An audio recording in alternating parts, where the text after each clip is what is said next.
Барлықтарыңызға сәлем. Бүгін сіздермен уәде етілгендей ірімшік қосылған бауырсақтың рецептісімен бөлісемін. Сандық мейрамханасына барғанда дәл осы ірімшік қосылған бауырсақтың дәміне ерекше ғашық болған болатынбыз. Соны неге үйде жасап көрмеске деп ойладым және сіздермен дәл осы рецепті ұсынатын боламын. Сондықтан менімен бірге болыңыздар.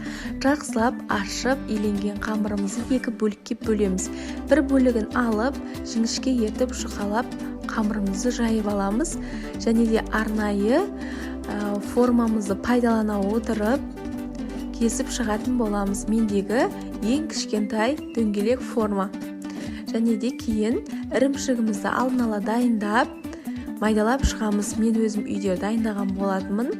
Осылай арасына салып қамырымыздың бекітіп жақсылап тұрып дөңгелектейміз және 10 минутқа бетін жауып көтерілуге қойып қоямыз.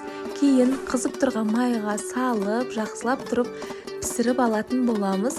Менде қамырдың екінші бөлігіне кәдімгі бауырсақты формалап пісіріп алдым. Осындай керемет көтеріліп шықты. Сіздер де дәл осы рецепт бойынша жасап көріңіздер, өте керемет болып шығады.